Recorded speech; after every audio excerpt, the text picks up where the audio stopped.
दोस्तों नमस्कार। दोस्तों, मुंबई शब्द बोलते ही हो सकता है आपके जहन में वहां की चकाचौंध रेंगने लगे। सपने बेचने वाला शहर, सपनों को पालते पोसते हुए जिंदगी में आगे बढ़ने की जद्दोजहद करता हुआ शहर, जो कभी सोता नहीं है, जो हमेशा जागता है, जिसकी रंगीनियां दुनिया में एक पहचान पाए हुए है। क्योंकि भारत के सबसे ज्यादा अरबपतियों की तादाद और कहीं नहीं मुंबई शहर में ही है। मुंबई एक ऐसा शहर है जो भारत की अर्थव्यवस्था में सबसे ज्यादा योगदान देता है। इतना योगदान कि देश के कई राज्य भी उतना योगदान नहीं दे पाते हैं। इस शहर के भीतर झांकिएगा तो यहां पर वर्ल्ड ट्रेड सेंटर का दफ्तर भी मिलेगा और दुनिया के टॉप मोस्ट 500 फॉर्च्यून कंपनियों के दफ्तर भी यहीं पर मौजूद है। भारत के वित्तीय संस्थानों में टॉप मोस्ट कतार को अगर आप छूइएगा, चाहे उसमें रिजर्व बैंक इंडिया हो, स्टेट बैंक ऑफ इंडिया हो, रिलायंस का दफ्तर हो, LIC का दफ्तर हो, टाटा का दफ्तर हो, लॉर्सन एंड ट्यूब्रो का दफ्तर हो, गोदरेज हो, हर के हेडक्वार्टर्स यहां पर बिखरे पड़े हैं। यह एक ऐसा शहर है जिस शहर की जमीन पर अगर आपके पांव जम गए तो फिर 6x8 का कमरा भी आपके लिए एक सुकून देता है। लेकिन मुंबई शहर आज वो शहर नहीं है। यह एक ऐसा शहर है जिस शहर की पहचान शायद जिन शब्दों का हमने इससे पहले मुंबई शहर को लेकर इस्तेमाल किया, शायद दिल्ली के रायसीना हिल्स की लाल दीवारों के भीतर वही आवाज सुनाई देती होगी। दिल्ली के लोटियंस, दिल्ली में नेताओं के और बंगले और मंत्रियों के बंगले जो हैं, वहां का सन्नाटा दरअसल मुंबई को अभी भी चकाचौंध के तौर पर देखता होगा। शायद इसीलिए दिल्ली से जब ऐलान होता है तो लगता है कोई राजा ऐलान कर रहा है, उसकी अपनी मुनादी है। और इसीलिए वह दर्द, वह त्रासदी उभर कर आ नहीं पाती है जो लॉकडाउन के दौर में प्रवासी मजदूरों की है। सवाल समूचे देश का है, लेकिन हमें लगता है कि आज आप समझने की कोशिश कीजिए मुंबई का मतलब क्या है, महाराष्ट्र का मतलब क्या है, और उसके जरिए इस समूचे देश की परिस्थितियों को आकलन खुद कर लीजिएगा। और हम क्यों ये बार बार सोच रहे हैं, क्या यह देश एक अंधेरी गुफा की तरफ बढ़ता चला जा रहा है? एक ऐसी गुफा जिसमें उजाला नहीं है, या फिर उजाला कैसे हो इसकी समझ नहीं है मौजूदा वक्त में। ना इकोनॉमिस्ट ऐसे हैं, ना अपने तौर पर उस दृष्टि को समझने बूझने वाले लोग हैं जो समझ पाए कि लॉकडाउन का मतलब खाली पेट पर गमछा बांधना नहीं होता है। हम लोगों ने मुंह पर गमछा बांधा क्योंकि पेट भरे हुए थे, लेकिन जिनके पेट खाली हैं वह पेट में पानी डालकर और गमछा बांध कर रह रहे हैं। उनकी हिम्मत जवाब दे जाएगी तब क्या होगा, किसी ने नहीं सोचा। इसलिए आइए सबसे पहले हम आपको मुंबई शहर के दर्शन करा दें। और शायद यह दर्शन दिल्ली के रायसीना हिल्स की लाल दीवारों के भीतर सुनाई नहीं देता होगा, क्योंकि इस देश के ब्यूरोक्रेट्स हों या फिर कैबिनेट मंत्री, हर कोई अपने तौर पर सिर्फ पॉजिटिव ही बतलाना चाहता है और बताता है कि देश में सब कुछ ठीक चल रहा है। और उन दीवारों के बीच से गूंजती आवाज में यही नजर आता है, सब कुछ तो ठीक है। अगर ठीक है तो आज जरा इस शहर को घूम लीजिए, क्योंकि मुंबई की पहचान फैक्ट्री और कारखानों के तौर पर एक लंबी कतार है। मुंबई के साथ पूर्वी और पश्चिमी उपनगर को अगर जोड़ दीजिएगा तो तकरीबन 34,140 उद्योग कारखाने यहां पर चलते हैं। यहां पर लोग भी काम करते होंगे, बिहार से मजदूर आते होंगे, उत्तर प्रदेश, झारखंड, छत्तीसगढ़, मध्य प्रदेश, अलग अलग जगहों से यहां पर मजदूरों की तादाद बिखरी पड़ी है। जो आज बांद्रा में निकल कर आए, कहा गया साजिश है। कोई यह समझने को नहीं तैयार था कि वह शहर के बांद्रा में जब निकल कर आया तो उस बांद्रा में उसको जहां पर एक भी भोजन का पैकेट मिल रहा था, वह उसको किसी तरीके से उठाकर भाग रहा था। भूख थी, दर्द था, वही पेट में रोटी नहीं है, पानी पी पी के कितने दिन गुजारा करना है, और हाथ में चवन्नी तक नहीं है। यह स्थिति क्यों है? तो एक ऐसा शहर जिसमें 34,140 फैक्ट्रियां हैं, उद्योग हैं, छोटी इंडस्ट्री है।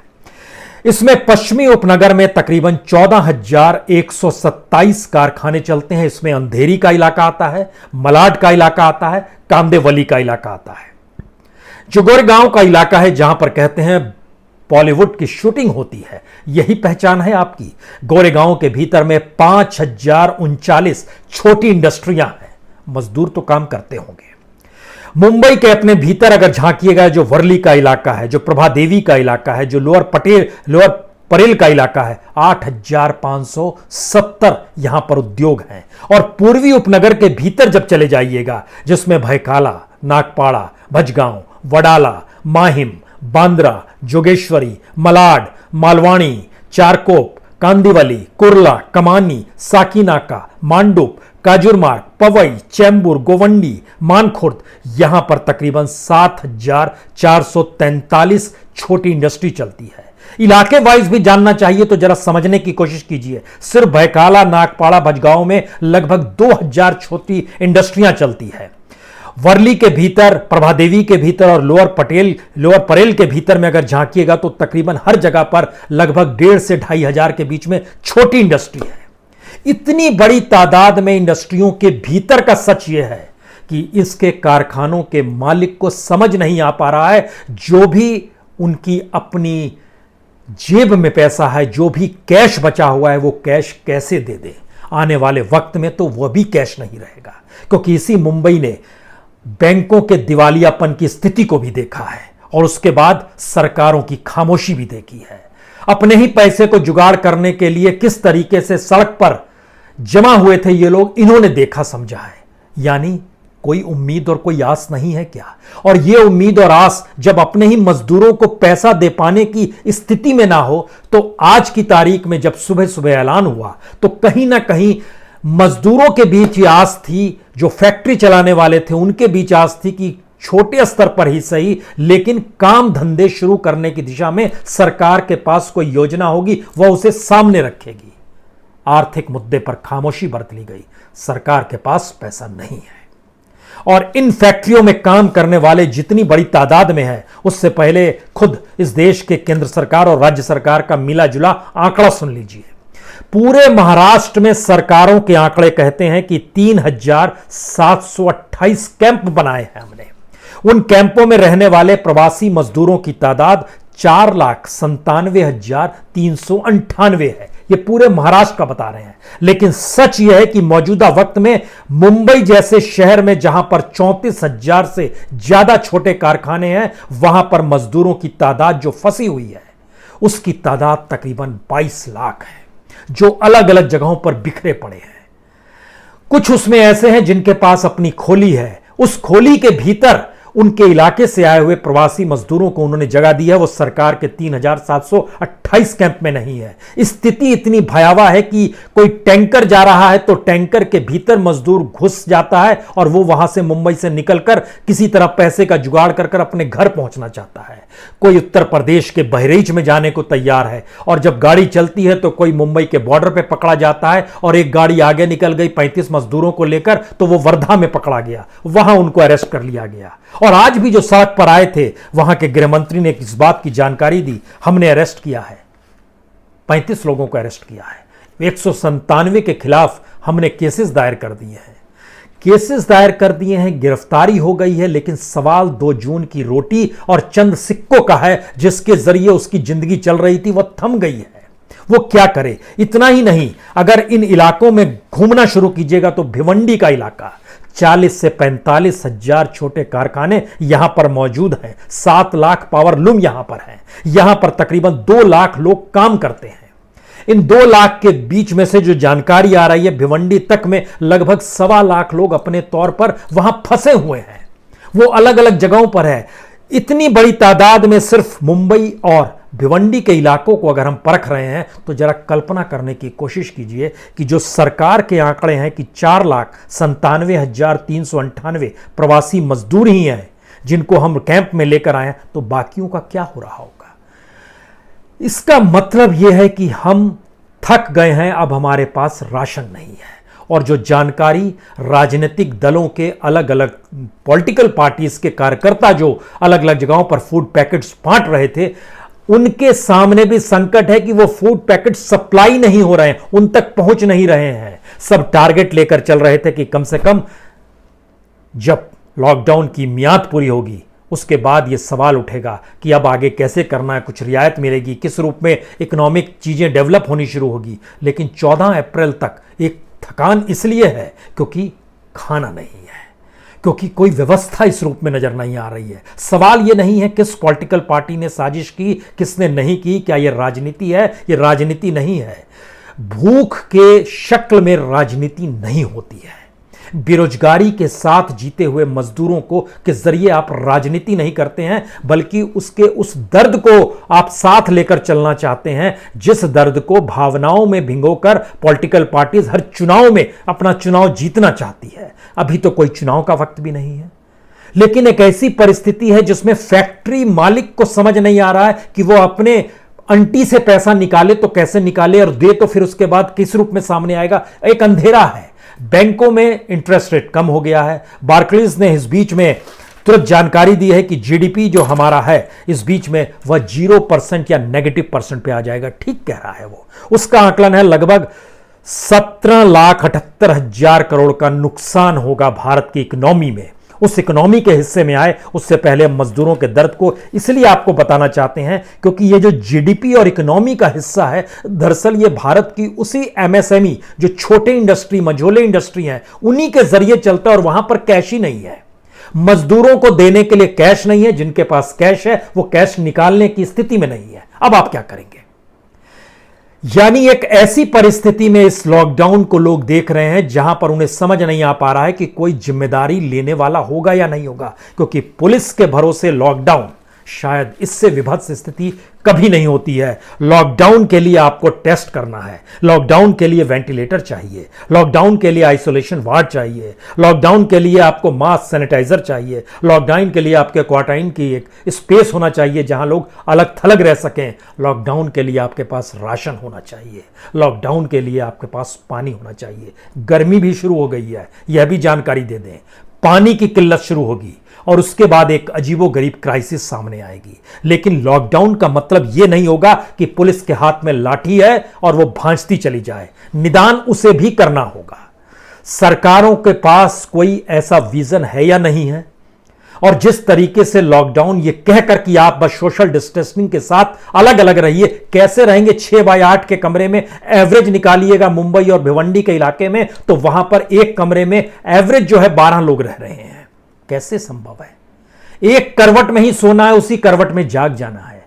अपने करवट लेना है तो फिर दूसरा उस करवट में उसको करवट बदलना होगा, तब हम करवट ले पाएंगे। इस स्थिति में अगर ऐसे ऐसे कमरों में लोग रह रहे हैं तो क्या वहां पर लॉकडाउन के लिए नियम कायदे लागू नहीं है? हम आंख बंद कर लेना चाहते हैं। सामने कोई परिस्थिति हो, हम उससे आंख चुरा लेना चाहते हैं। क्यों चुरा रहे हैं आंख? और हमारे पास ये विजन क्यों नहीं है? क्या हमारे पास ये जानकारी नहीं है? इस देश में लोगों के पास असंभव सी परिस्थिति है, तो फिर ये कौन सी मजबूरी है? दरअसल सारी पॉजिटिव चीजें ही लगता है हमें, जिस रायसीना हिल्स का हम जिक्र कर रहे हैं, जहां पर सारे मिनिस्टर्स रहते हैं, उनके दफ्तर हैं, एक तरफ पीएमओ का है, दूसरी तरफ होम मिनिस्ट्री है, इस तरफ फाइनेंस मिनिस्ट्री है। इन सारी स्थितियों के बीच में हर ब्यूरोक्रेट से मिलिएगा बड़ा पॉजिटिव है, सब चीज तो ठीक है, अनुकूल है। अंदर जाते जाते उसकी आवाज और पॉजिटिव हो जाती है।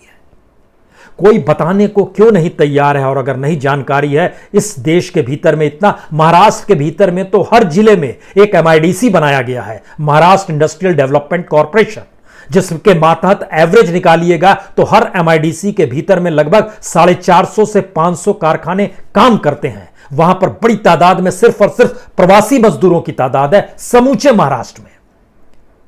वो चाहे नागपुर हो, चाहे पुणे हो, चाहे औरंगाबाद का इलाका हो, चाहे लातूर का इलाका हो, हर जगह पर इस तरीके से चीजें हैं। लेकिन उन जगहों तक क्या राशन पानी भी व्यवस्था कर पाने की स्थिति में है? मास्क और सैनिटाइजर तो दूर की बात है, यहां तो पेट भरने और पानी का सवाल है, सिर्फ वह भी दे पाने की स्थिति में है या नहीं है? और जब सिर्फ पुलिस के भरोसे अगर लॉकडाउन की स्थिति है तो शायद यह एक बेहद खतरनाक परिस्थिति है, क्योंकि इसमें आप एक दबाव बना रहे हैं और इसके समानांतर एक ऐसी परिस्थिति खड़ी कर रहे हैं जिसके जरिए एक मैसेज निकल कर आता है कि आप अगर सुरक्षित हैं तो दूसरे को मत निकलने दीजिए। ये एक अजीबोगरीब सोच है। इसीलिए न्यूज चैनलों में एसी कमरे में बैठे हुए एंकर्स जब ये चिल्लाते हैं कि अब उनको मार दिया गया, भगा दिया गया, सबको अलग थलग किया गया है कि नहीं किया गया है, उसी में वो खुश हो जाते हैं, अब अलग थलग हो गई सारी चीजें। लेकिन क्या उस भीड़ के पीछे भागता हुआ कोई रिपोर्टर उस जगह तक पहुंचेगा और दिखाएगा कि ये यहां से जब भागकर जिस घर में गए हैं सिर्फ धारावी की स्थिति नहीं, पूरे महाराष्ट्र के भीतर में जो स्लम्स की स्थिति है, उन स्लम्स तक कोई पहुंच के बताएगा कि यही लोग निकल कर आए थे और देखिए उससे ज्यादा विभत्स और त्रासदीदायक स्थिति में वो वहां पर रह रहे हैं। कैमरा वहां पर जाना चाहिए, कैमरा बाहर भीड़ को शक करते हुए पुलिस के अंदाज पे नहीं जाना चाहिए। हमें लगता है कि जब इन परिस्थितियों का हम जिक्र कर रहे हैं तो बहुत सारी तस्वीरें हमारे और आपकी आंखों के सामने रेंग रही होगी। कहीं पर दूध गिर गया, यह तस्वीर भी आई, आदमी भी दूध पी रहा है, कुत्ता भी पी रहा है। दूध की टंकी के भीतर में लगभग 1 दर्जन लोग हैं, सफर कर रहे हैं। पुलिस ने पकड़ा, सबको निकाला। कहां जा रहे हो, क्यों भाग रहे हो? घर जा रहे हैं, क्योंकि जहां पर हैं वहां पर रोटी नहीं है। टैंकर में से 35 लोग, ये कौन सी परिस्थिति है? ये वाकई एक ऐसी परिस्थिति है जिसमें यह समझ कहीं नहीं है कि दरअसल हम एक महामारी से लड़ रहे हैं। यह स्थिति ऐसी है कि हम किसी युद्ध स्थल पर हैं जिसमें अगर हम घर नहीं पहुंचे तो मारे जाएंगे। यह मैसेज है लोगों के भीतर के, और इस मैसेज को कोई सुनने समझने वाला क्यों नहीं है? और जब हम आपसे इस इकोनॉमी का जिक्र करते हैं तो हमको लगता है कि जो बार्सले का डाटा आया उसका कहना है कि भारत की इकोनॉमी 0% हो जाएगी, क्योंकि जो अनऑर्गेनाइज सेक्टर है जिसका डाटा आने में वक्त लगता है, वो डाटा बतला रहा है कि किस तरीके से एक क्राइसिस है। 45 करोड़ से ज्यादा लेबर्स जो है उनके पास काम नहीं होगा, यानी दुनिया में भारत की तादाद सबसे ज्यादा बेरोजगार देशों में होगी। इतनी बड़ी तादाद में उस ऑर्गेनाइज सेक्टर के भीतर जब काम ही नहीं होगा तो उसका मतलब क्या होगा? उसका एक हिस्सा भी हमने निकालने की कोशिश की, और हमने जब निकाला तो कुछ सेक्टर्स का निकाला। मसलन एग्रीकल्चर सेक्टर, जिसका योगदान जीडीपी में 15% रहता है, और जिस एग्रीकल्चर पर इस देश के लगभग 60 करोड़ लोग टिके हुए हैं, जो कि एक लिहाज से 10.5 यानी 10.5 करोड़ परिवार माने जाते हैं, वह जब टिके हुए हैं तो उसमें भी 15% की कमी आ गई है, जिसकी जरूरत सबसे ज्यादा है, और जहां पर आज की तारीख में सबसे ज्यादा काम भी हो रहा है। फसल खड़ी है, मजदूर नहीं जा पा रहा है, और अब रबी की फसल अगर नहीं कटाई होगी तो कुछ दिनों के बाद तो फिर मानसून ना आ जाए, 2 महीने के बाद बुआई कब होगी? क्या ये बातें दिल्ली में रायसीना हिल्स पे नहीं जाती है? लोटियंस की दिल्ली में ये बातें समझ में नहीं आती हैं? आनी चाहिए, लेकिन समझे कैसे? हर कोई कह रहा है सब चीज ठीक चल रहा है, और इस परिस्थिति में एक एक डिजाइन करते हुए जब हमने आकलन करना शुरू किया तो इस जीडीपी में योगदान जो है लगभग 22.75% इस बार कम हो रहा है। अगर आप समझना चाहें तो कंस्ट्रक्शन और रियल एस्टेट में आधा काम हो गया है। सीधे सीधे एक तो पहले ही इकोनॉमी पटरी से उतर गई थी, अब उसमें भी आधा और नष्ट हो गया। जो मेटल्स और माइनिंग है 40% माइनस में चला गया है। ऑयल एंड गैस 25% नीचे चला गया। आईटी सेक्टर 15% नीचे माइनस में है। यह सब नीचे जा चुका था, अब उसके भी नीचे चला गया। टेक्सटाइल -50%, जो इससे पहले की स्थिति थी। टेक्सटाइल में सबसे बड़ी तादाद में लेबर काम करते हैं। टेलीकम्युनिकेशन यह भी नीचे चला गया है। पावर के सेक्टर में यह भी 1/4 माइनस में चला गया, -25 पर आ गया है। और इन परिस्थितियों के भीतर अगर आप ये कहेंगे कि इतनी बड़ी तादाद में अगर लेबर्स के पास काम ना होगा तो फिर वो कौन सी स्थिति बचेगी? हमको लगता है ये परिस्थिति आपको जाननी चाहिए, क्योंकि लगभग इस देश में टेक्सटाइल से जुड़े हुए 28 लाख मजदूरों के पास काम नहीं होगा। और इस टेक्सटाइल से जुड़े हुए जो सूरत का है, सूरत से भी जानकारी आई जिसको आप टेलीविजन स्क्रीन पर नहीं देख पाएंगे। सूरत में भी मजदूर इसी तरह सड़क पर निकल कर आए हैं। वहां के लोकल न्यूज चैनल दिखा रहे हैं, कुछ हिस्सा दिखाते हैं, फिर हटाना पड़ता है। वहां पर भी लोगों के भीतर का संकट यही है कि रोटी नहीं है और हथेली में सिक्के नहीं है, तो क्या करेंगे? और जिसके यहां काम करते थे उनसे जब बातचीत होती है तो वो कहते हैं कि हम कैश कैसे दे दें। कहने से नहीं होगा नौकरी से मत निकालिए। यहां तो सवाल है कि कुछ भी पैसा देने की स्थिति में वह मालिक ही नहीं आ पा रहा है, क्योंकि उसको आने वाले वक्त को लेकर भरोसा नहीं है। उसको लगता है वो अंधेरी गुफा की दिशा में बढ़ चुका है। इसीलिए हर क्षेत्र में, चाहे वह फूड प्रोडक्ट से जुड़ा हुआ क्षेत्र हो जहां पर लगभग 17 लाख मजदूर काम करते हैं, चाहे वह अपने तौर पर मोटर व्हीकल्स ट्रैक्टर से जुड़ा हुआ हो जहां पर तकरीबन 10 लाख लोग काम करते हैं, यह एक लंबी फहरिस्त है। इस फहरिस्त के भीतर जब घुसिएगा तो आपके सामने कई संकट नजर आएंगे। इस देश के भीतर में लगभग 2 करोड़ कारखानों के सामने सबसे बड़ा संकट यह है कि उस कारखानों के भीतर जो लोग रह रहे हैं, 2 करोड़ कारखानों का मतलब है कि अगर हर कारखाने में 5-5 लोग भी रह रहे हैं तो लगभग 10 करोड़ लोग इस देश के अलग अलग हिस्सों में फंसे हुए थे। हर कोई छोड़कर नहीं भाग गया, क्योंकि 4 घंटे का वक्त था। और ये कैसे मान लिया जाए कि सारी चीजें लॉकडाउन जो बिना तैयारी के करने की स्थिति में थे, उसमें तैयारी अब पूरी थी भारत की, यकीनन पूरी थी। क्योंकि उसको सिलसिलेवार तरीके से देखना शुरू कीजिए। इस देश में पहला कर्फ्यू लगाया गया एक दिन के लिए 21 तारीख को, और 20 तारीख को मध्य प्रदेश विधानसभा में हंगामा हो रहा था। वहां के मुख्यमंत्री कमलनाथ इस्तीफा दे रहे थे। 21 को जब लगा दिया गया तो इसका मतलब यह है कि जहन में जरूर रहा होगा कि 3 दिन बाद हम लॉकडाउन करने जा रहे हैं। लेकिन 23 तारीख को वहां के मुख्यमंत्री बिना किसी मंत्रियों के दूसरे शपथ के अलावे अपना शपथ लेते हैं। 23 तक पार्लियामेंट भी चल रही है। यानी इसका मतलब है क्या कोरोना वायरस सोच रहा था कि मध्य प्रदेश में सरकार बन जाए, पार्लियामेंट खत्म हो जाए और एक ऐसी स्थिति बन जाए जहां पर एक पॉलिटिकल स्थिरता आ गई है, सब कुछ ठीक ठाक है, अब हम भारत में इंटर करें? क्या यह कैसी स्थिति थी? असंभव सी बात है, यह संभव नहीं है। तो इसका मतलब यह है कि हम अपनी सहूलियतें देखती हैं। हमारी सहूलियत पॉलिटिक्स है, सत्ता है, तो हम उस सहूलियत को पहले देखते हैं। अगर आप उस सहूलियत को पहले देखते हैं तो मजदूर भी अपनी सहूलियत के हिसाब से पेट की भूख देखेगा या सोशल डिस्टेंसिंग देखेगा। वो 2 पैसे कमाने की दिशा की सोचेगा या फिर वो क्या करेगा। इसका मतलब है कि जिस दिन लॉकडाउन खत्म होगा उस प्रोसेस में लेकर हमारे पास कोई योजना प्लानिंग है या नहीं है। जो कल आने वाले हैं नियम कायदे, जिस बात का जिक्र किया गया है कि वो आ जाएगा और उसके जरिए कहीं अब 20 तारीख के बाद से किस रूप में इकोनॉमी इस देश के भीतर में शुरू होगी, लेकिन वह भी बेहद कड़ाई के साथ होगी, उस पर भी दृष्टि डाली जाएगी। हम लोग आपसे चर्चा करेंगे उस पर। लेकिन यह एक स्थिति है कि एक ऐसा शहर जिसकी पहचान तो वाकई सपने बेचने वाली थी, एक ऐसा शहर जो दुनिया में अपने तौर पर गुरु खुद को मान रहा था, एक ऐसा देश जिसके सामने था कि हम दुनिया को बताएंगे कैसे आगे चलना है। उस देश और उस शहर के भीतर का संकट यह है कि उसकी पहचान मौजूदा वक्त में ऐसी हो चली है जहां पर सिर्फ और सिर्फ पेट भरने की स्थिति आ जाए।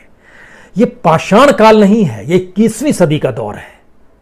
और इस दौर में हम उन परिस्थितियों से लगातार दो चार हो रहे हैं जो परिस्थितियां भारत में आजादी के बाद से नहीं देखी गई। जब विभाजन हुआ उस दौर की भी त्रासदी दूसरे तरह की थी, वहां पर भी इस तरीके की त्रासदी नहीं थी जो मौजूदा वक्त में है। इसीलिए दुनिया के सामने अगर संकट सेकंड वर्ल्ड वॉर से ज्यादा बुरा आया है तो भारत के सामने मौजूदा वक्त का संकट विभाजन से भी ज्यादा बुरी स्थिति में सामने आकर खड़ा हो गया और उसको संभालने के लिए वो विजन गायब है। बहुत बहुत शुक्रिया, बहुत बहुत शुक्रिया।